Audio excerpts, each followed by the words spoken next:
정보가 있는 시사 토크쇼 장윤선의 팟짱. 다음은 팟짱 서포터즈 1호 광고입니다.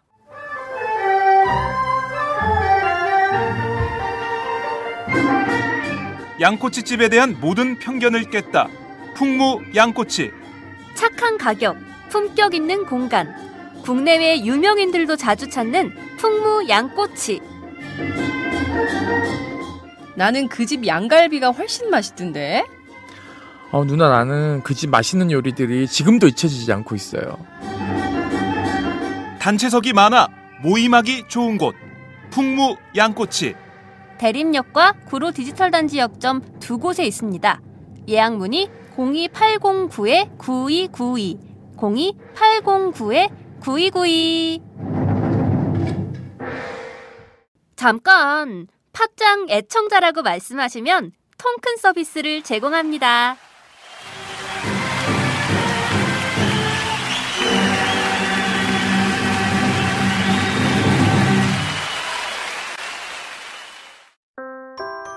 안녕하세요. 충남 금산에서 아버지와 함께 인삼농사를 지어 홍삼을 만들고 있는 젊은 농부 이성규입니다.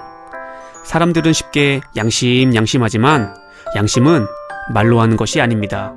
품질로 증명하는 것입니다.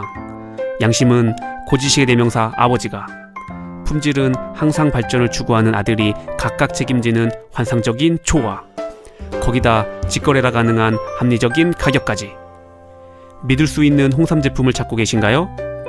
노력한 만큼 내어주는 자연의 마음을 알기에 참 착한 홍삼. 지금 검색창에 정성농장 홍삼을 검색하세요.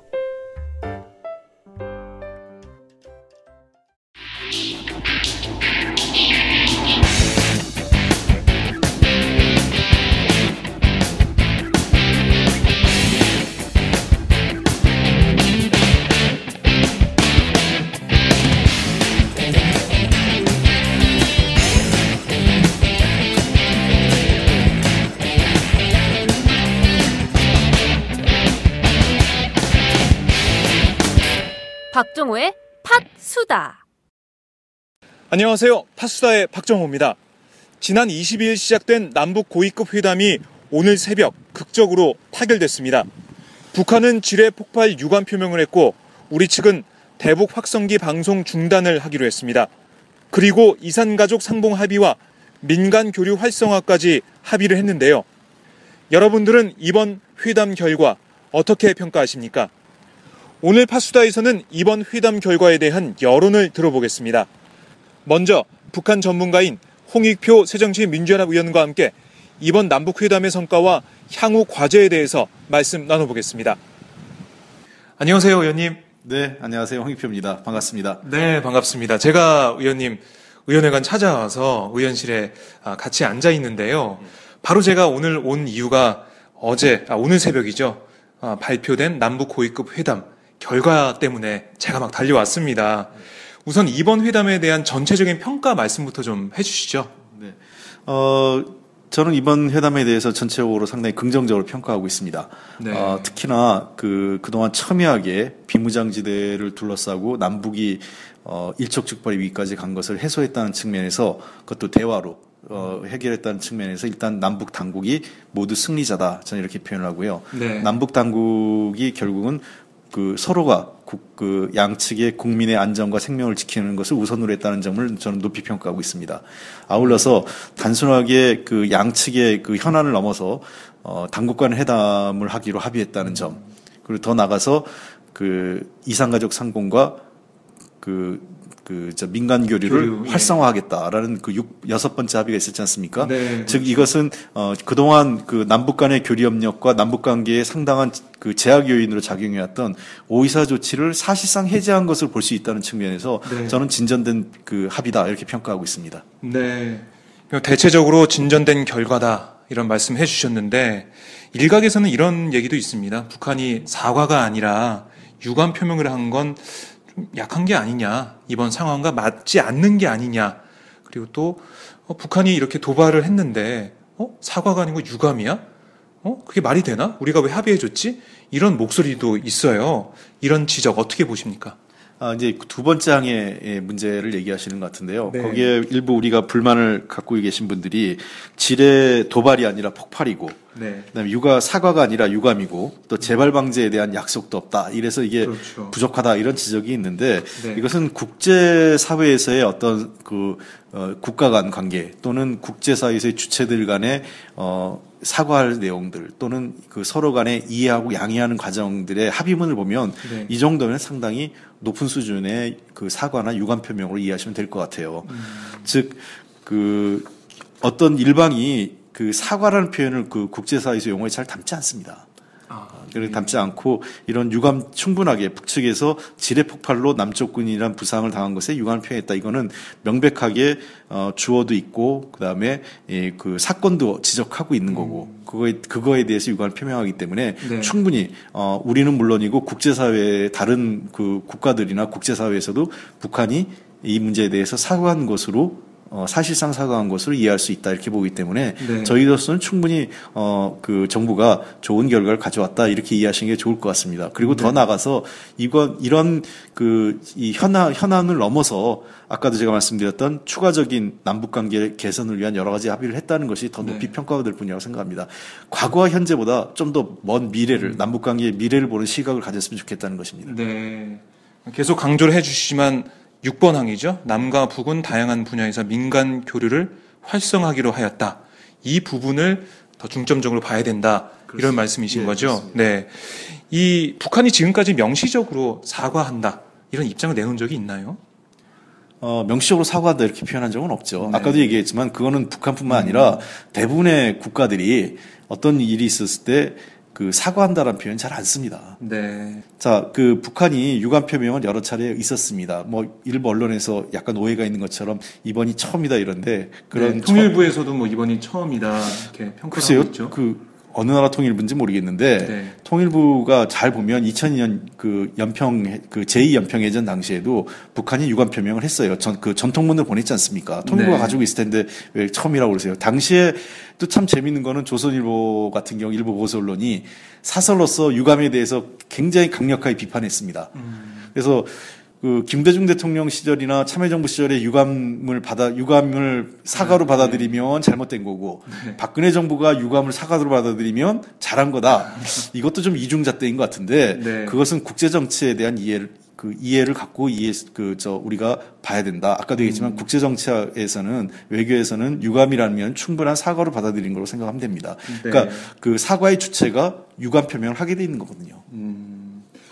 일부 언론에서는 이번 사태를 통해서 대북 확성기 방송의 힘이 확인됐다. 이런 분석을 내놓고 있어요.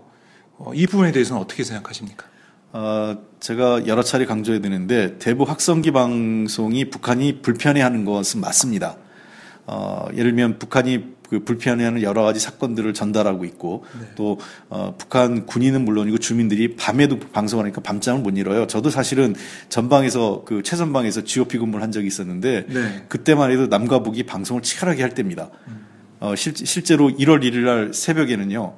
12월 31일 밤 자정을 딱 넘었자마자 김일성 육성으로 네. 신년사가 읽혀지기도 해요. 그게 밤에 정말 잠이 안 올 정도로 잘 들립니다. 밤에 최전방에 있으면. 예. 근데 이런 방송이 상대를 불편하게 하는 것과 체제를 위협하는 수단이다라고 이해하는 건 잘못된 것 같아요. 우리가 이 문제를 너무 과신하면 저는 우리가 또 도리어 실수할 수 있다고 생각합니다. 자, 네. 기왕 어렵게 합의했습니다. 남북 관계 개선하겠다는 의지가 있다면 차제에 대북 심전 방송은 물론이고 대북 전단 문제 있지 않습니까? 네. 전방 지역에서 이루어지는 대북 전단 살포도 이제 정부가 의지를 갖고 막는 게 이번 합의의 정신을 살려가는 거라고 생각합니다. 그리고 바로 그런 화해 협력에 대한 확실한 의지를 보일 때 북측이 잘못된 행동, 북측의 잘못된 도발에 대해서 국내적 합의도 쉽게 모일 수 있는 거예요. 정부를 신뢰하고 네. 정부가 북한에게 강경하게 대응하는 거에 지지하고 지원하게 되는 거죠. 이번 사태를 겪으면서 박 대통령의 원칙이 통했다는 분석이 나오고 있습니다. 이 부분은 어떻게 평가하십니까? 글쎄요, 원칙이 원칙이 통했다. 근데 그 어떤 원칙인지가 중요하겠죠. 저도 네. 이번에 일부 언론에 얘기한 것처럼 원칙과 유연성. 저는 그렇게 생각합니다. 원칙이 있어야 유연하고요. 유연하지 않으면 그 원칙도 살아나지 않습니다. 그 이번 같은 경우는 다른 때와 다르게 박 대통령의 원칙이 무엇이냐? 저는 대화로 해결하는 거였다고 생각합니다. 네. 대화. 예. 네. 그렇기 때문에 저는 이번에 박근혜 대통령의 남북회담을 잘했다고 평가하는 거죠. 그 휴전선상에서, DMZ선상에서 우리가 힘 대 힘으로, 무력 대 무력으로 충돌하는 것을 원칙으로 봤다면 이런 대화하지 않았겠죠. 네. 그렇기 때문에 우리가 대화 나기 이전부터 우리 문재인 대표도 그랬고, 저도 그렇고 여러 사람들이 남북 간의 관계는 대화로 평화적으로 풀어내는 게 제일이다라고 얘기했습니다. 저는 그 의견이 받아들여진 거에 대해서 그리고 네. 그런 쪽으로 남과 북의 지도자들이 그런 길을 선택한 것에 대해서 높이 평가합니다. 자, 이번에 것을 경험 삼아서 앞으로라도 남과 북이 대화를 통해서 그 문제를 풀려고 하는 그러한 노력이 필요하고요. 다행히 이번 일본 항에 그 당국 간 대화를 조기에 하자고 네. 했지 않습니까? 그렇죠. 대화를 해야 됩니다. 당국 간 대화를 해야 이런 일들을 돌발적인 상황이 일어났을 때 무력 충돌을 막을 수 있고 더 나아가서 아예 무력 충돌 자체를 사전에 예방할 수 있는 거죠. 손자병법에 나온 게 싸워서 이기는 것은 하책입니다. 싸우지 않고 이기는 것, 아예 싸우지 않는 것이 제일 상책이죠. 네. 이번 회담을 통해서 말씀하신 대로 이제 남과 북이 대화의 장에 들어섰는데요. 앞으로의 과제는 어떤 게 있을까요? 뭐 아까도 지적해 주셨지만은 5.24 조치 해제 뭐 이런 게 지금 통일부나 정부에서는 해제된 게 아니다. 뭐 논의하지 않았다. 이렇게 하면서 뭐 과도한 해석을 경계하는 것 같은데요. 의원님 어떻게 보십니까? 그 남북 회담을 해보면 네. 그 많은 분들이 좀 이런 생각이 있을 거예요. 좀 답답하다. 수준에 못 미치다. 그건 아마 진보 보수 다 양쪽으로 또 얘기가 나올 텐데 실제로 모든 국제관계의 그 협상이나 회담, 특히 남북 회담에서는 논의된 거에 100% 중에 10%도 문서에 담을 수가 없습니다. 네. 훨씬 더 많은 내용을 문서 아닌 내용으로 서로가 인식을 공유하죠. 그러한 것들이 차기 회담에서 구체가 되는 것입니다. 네. 저는 이번 합의가 의미가 있다고 생각하는 것은 일단 다음에 위한 모든 조건들을 갖추고 있어요. 왜냐하면 당국 간 회담을 얘기했죠. 네. 현안에 대해서 서로가 원하는 것들. 예를 들면 1번은 당국 간 회담이고 2번은 우리가 북측한테 요구한 사항을 북측이 받아준 거고. 네, 유감 표현이요. 예, 그다음에 3번, 4번은 3번은 우리 북측이 요구한 것을 우리가 받은 거 아니겠습니까? 네. 자, 그다음에 5번, 6번 같은 경우 중요한 게 5번, 6번은 앞으로의 미래를 관계 개선의 내용입니다. 이산가족 상봉을 그렇습니다. 진행하고 예. 민간 교류 활성화. 정상회담 같은 거 하려면 어떻게 해야 됩니까? 바로 되느냐? 바로 안 됩니다. 네. 경제교류 협력 해야 되고 이산가족 상봉도 하고 당국 간 회담도 지속되면서 자연스럽게 정상회담의 모멘텀을 분위기를 만들어가야 되는 거고요. 네. 더 나아가서 이런 국내적 문제뿐만 아니라 국제적인 노력도 필요합니다. 더 이상 남북 문제는 남북 간의 문제만을 풀 수가 없기 때문에 중국, 미국, 일본, 러시아, 더 나아가서 EU나 UN 같은 다시 국제기구하고도 충분한 우리 남북 관계에 대한 지원을 요청해야 되고 그들 국가와도 인식을 같이 해야 된다는 측면이 있기 때문에 네. 앞으로 국내적 합의, 예를 들면 5.24 조치 해제나 추가적으로 이 금강산관광 재개나 여러 가지 남북 교류 협력을 하기 위한 우리 사회 내부에서의 합의를 요구한 만들기 위한 정부의 노력. 이제 우리 정부가 불필요한 종북몰이에서 벗어나서 정말 화해협력을 위해서는 우리 내부에서의 그런 냉전 논리나 반공 논리에서 벗어나야 되는 게 하나 있고요. 네. 그러면서 남북 간 화해협력과 평화를 위한 국내적 합의를 만들어가야 되고, 그 다음에 네. 두 번째는 국제적인 컨센서스와 어떤 이 신뢰 구축 기반을 같이 남북이 함께 만들어가는 노력을 이제부터 시작해야 될 때가 된 겁니다. 네. 말씀 들어보니까 앞으로의 과제도 좀 만만치가 않네요. 그렇죠. 지금 이 불씨를 잘 살리는 게 중요하겠네요. 제일 중요한 거는 아까도 네. 얘기했지만 이 합의사항 자체를 확대하지도 축소할 필요도 없고 이 합의사항대로만 이행하는 게 기본입니다. 네. 아까도 얘기했지만 일단 당국간 회담을 위해서 빨리 해야 되고요. 네. 당국간 회담의 첫 번째가 이산가족 상봉을 위한 적십자 회담 해야죠. 바로. 그러면 됩니다. 그리고 민간교류 이제 정부가 5.24 조치에 연연하지 말고 민간교류 협력 또는 다양한 사회문화 교류 협력에 대해서 정부가 원칙대로 네. 법과 규정대로 승인해주고 지원해주면 되는 겁니다. 뭐 지금 잘된 회담이다 이렇게 평가를 해주셨는데 이게 지금 앞으로 어떻게 진행되는지가 더 중요하겠네요. 그렇습니다. 이걸 지키는지 이거를 네. 정말 차근차근 해 나가는지. 네. 그렇죠. 빈말이 아닌 실천이 따라야죠. 네. 우리 국민들이 계속해서 지켜봐야 될 부분이고요. 이 앞으로 뭐 남북 관계가 좋아질수록 자연스럽게 통일이 가까워져 올 텐데요. 의원님은 문재인 대표가 광복절 기자회견에서 발표한 경제 통일론 정책 수립에 함께 하셨습니다. 이 경제 통일론이 어떤 의미를 가지고 있는지 잠시 설명 좀 부탁드립니다. 예, 이건 여러 차례 제가 말씀드린 내용인데, 지금까지 우리가 북한과의 경제협력 또는 북한과의 관계 개선은 우리 문제하고는 약간 좀 동떨어진 듯한 인식이 좀 있었어요. 즉, 북한과의 경제협력은 북한 경제를 회생시키고 북한의 어떤 사는 주민들을 좀 지원해주고 이런 쪽으로만 이해했는데 이제 그러한 틀을 넘어설 때가 됐다 이런 거죠. 우리 한국 경제가 굉장히 어렵습니다. 네. 글로벌 경쟁력 치열해지고 있고 점점 우리 잠재 성장률이 지금 이제 3%에도 채 못 미치는 상황이 왔어요. 그다음에 일자리가 부족해서 청년들의 실업 문제가 날이 갈수록 심각해지는데 이런 상황을 극복하기 위해서는 뭔가 새로운 성장 동력, 새로운 성장의 출구를 정치권이 이제 만들어야 되는데 저는 그것이 남북 경협과 북방 경제 협력이라고 보는 겁니다. 문재인 대표의 신경제 통일론이 바로 거기에 초점을 맞추고 있는 거고요. 네. 즉 북한과의 경제 협력과 이 중국, 몽골, 러시아, 또 나와서 중앙아시아, 우리가 유라시아라고 그러죠. 이런 지역하고의 경제협력 폭이 확대된다면 우리는 경제성장률 5%대 갈 수 있다고 생각합니다. 충분하다고 저는 생각하고요. 지금 3% 전후한 경제성장률을 충분히 5% 늘릴 수 있고 그렇다면 일자리도 매년 우리가 5만 개 이상, 그것도 나쁜 일자리가 아니라 좋은 일자리 만들 수 있습니다. 비정규직 아니고 제대로 된 자리 만들 수 있습니다. 네. 제2의 중동붐이 한반도를 중심으로 유라시아 대륙에서 일어날 수 있다고 생각을 합니다. 네. 그래서 우리가 5% 경제 성장률하고 일자리 5만 개 이상 만들어낸다면 저는 우리 경제 성장 1인당 국민 소득이 지금 3만 불에 채 못 미치고 있어요. 지금 수년째 거의 제자리 걸음에서 소폭 증가하고 있는데 네. 이제 3만 불을 넘어서서 4만 불, 5만 불 시대가 우리도 열 수 있다는 겁니다.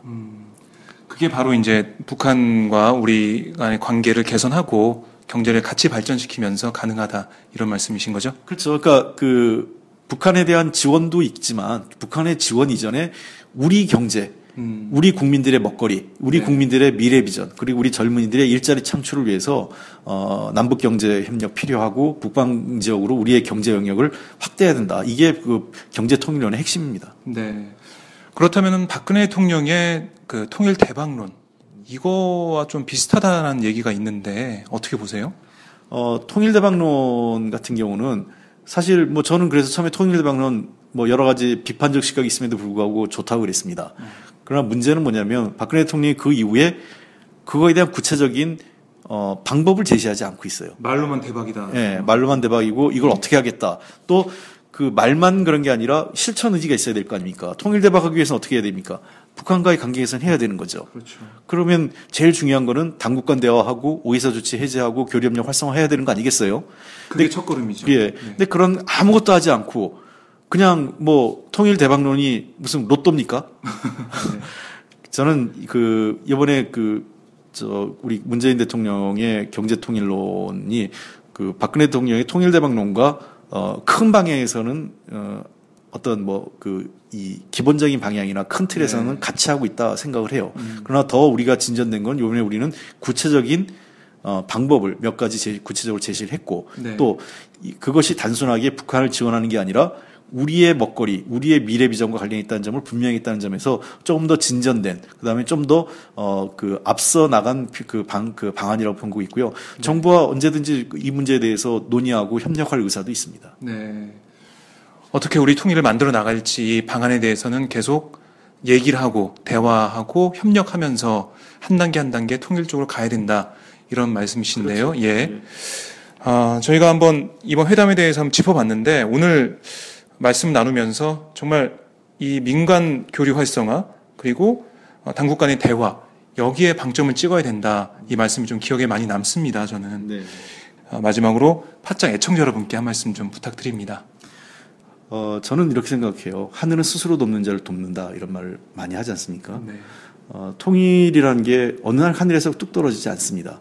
통일을 하기 위해서 우리가 해야 될 게 있어요. 우리가 아무런 그 희생이나 아무런 비용을 치르지 않고 우리가 원하는 것을 얻을 수 없습니다. 네. 때로는 그 과정이 험난할 수도 있고요.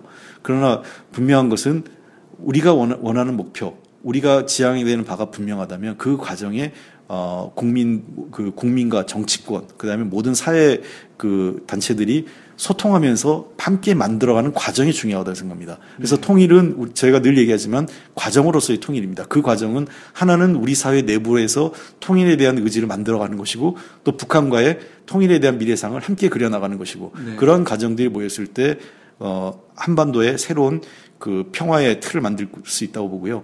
우리가 그 과정을 두려워할 필요는 없습니다. 우리는 훨씬 더 어려운 과정을 극복해왔던 민족이고요.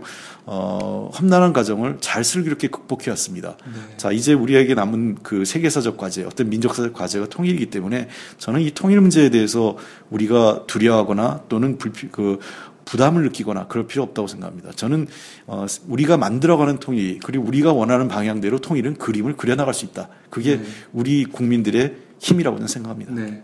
그리고 그 힘의 첫걸음이 바로 이번 회담 합의문 거기에 있다고 보시는 거죠? 그렇게 되길 바랍니다. 네. 저희가 이거는 정말 어떻게 돼 나가는지 저희 팟짱에서 한번 계속 지켜보고요. 우리 의원님도 다시 한번 모셔서 말씀을 듣도록 하겠습니다. 예, 오늘 말씀 고맙습니다. 예, 감사합니다. 팟짱 여러분, 좋은 하루 되세요. 네, 저는 국회에서 서울역으로 자리를 옮겼습니다. 많은 분들이 짐을 들고 바쁜 걸음으로 움직이는 모습을 볼 수가 있는데요. 그리고 TV 모니터 앞에서 남북관계 관련 뉴스를 열심히 지켜보는 분들의 모습도 보입니다. 이번 남북 회담 결과에 대한 국민들의 목소리, 서울역에서 직접 들어보겠습니다.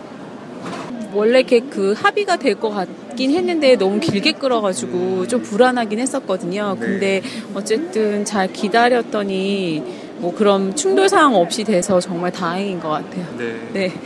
지금 남북 관계가 어떻게 보면은 긴장 관계에 있을 때 많이들 불안해하시고 우리 경제도 좀 안 좋아지고 그래서 걱정이 많았는데 이번에 이제 평화가 정말 중요하다 이런 생각 좀 많이 하셨을 것 같아요. 네, 그것 때문에 중국 증시도 너무 안 좋고 한국 증시도 너무 떨어지니까 전체적으로 경기가 좀 붙는 것 같고 그런 것 때문에 사실 회사에 다니는데 그런 것 때문에 매출이나 이런 것도 연관이 되니까 좀 이게 장기적이지 않았으면 좋겠다 생각을 했는데 이번에 너무 길게 되니까 좀 불안해해서 평화가 좀 중요하긴 하겠구나 뭐 이런 생각을 했죠. 네, 알겠습니다. 예, 고맙습니다. 네.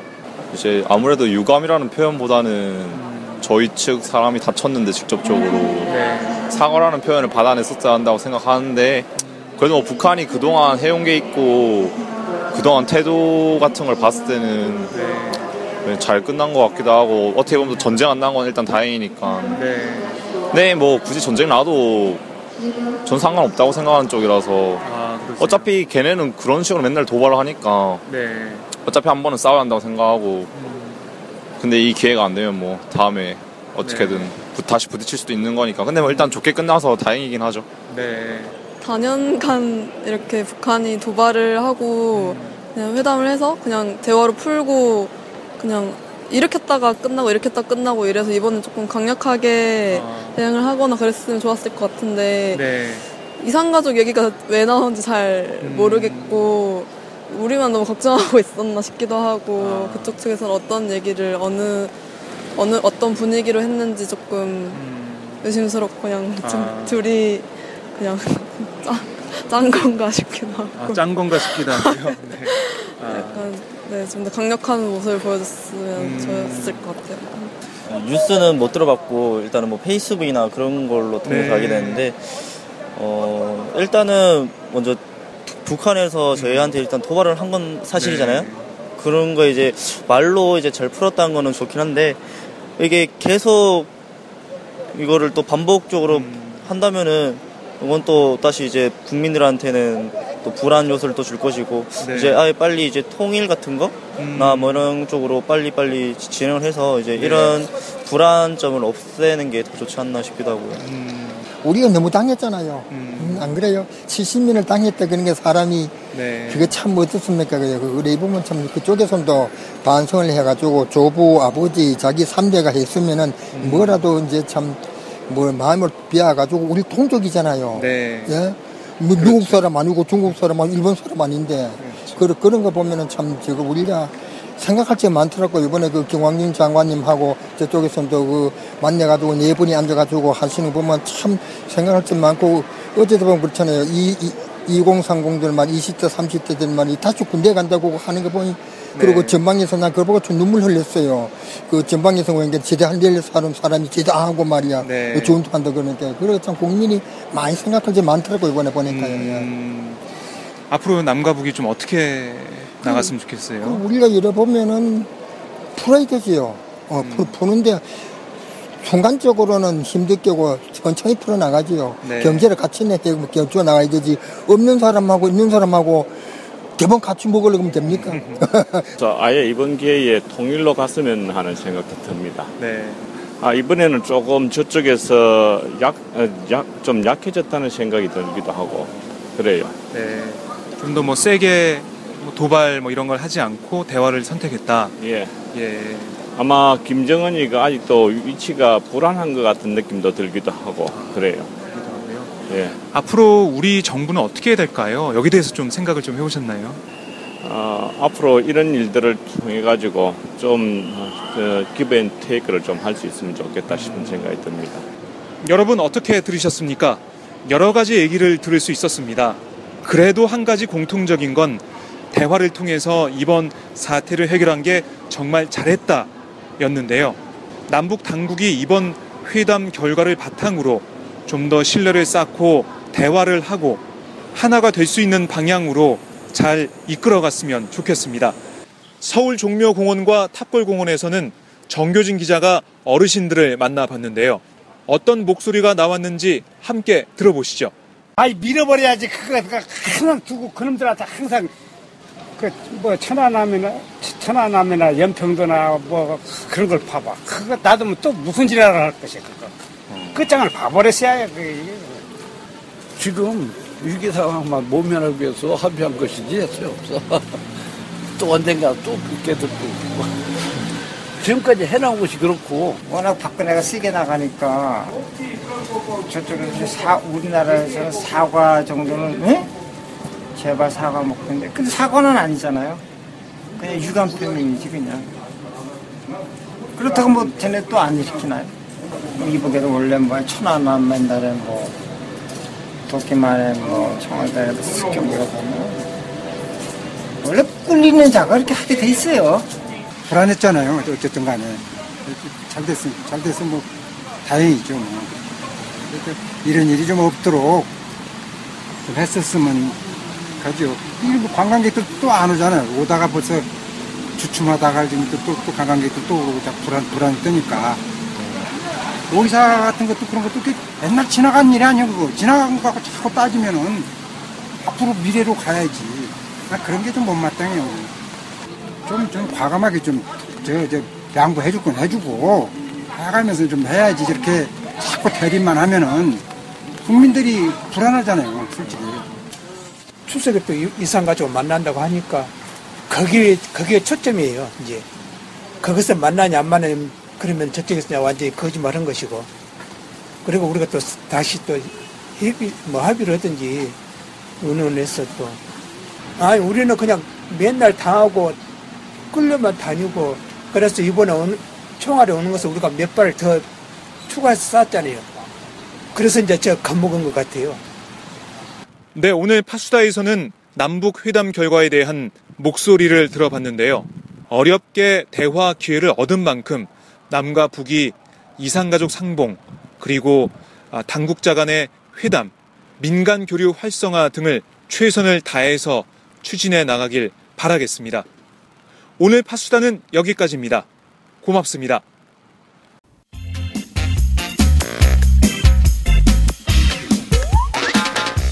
매일 정오 여러분의 점심시간 맛있게 씹어드실 뉴스를 보내드리는 장윤선의 팟짱. 매일나 신선한 뉴스를 맛보고 싶으시다고요? 보수 언론이 대충 훑고 지나간 뉴스 그 이면의 진실을 알고 싶으시다고요? 그렇다면 여러분의 곁에 장윤선의 팟짱이 있습니다. 좋아요와 구독하기로 응원해주세요.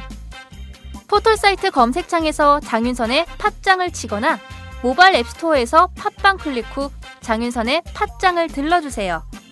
요거 재밌네 할 때는 과감하게 좋아요를 눌러주세요. 여러분의 꼼꼼한 사랑이 팟짱을 키웁니다. 장윤선의 팟짱 애청자 여러분, 좋아요와 구독하기 꼭 부탁드립니다.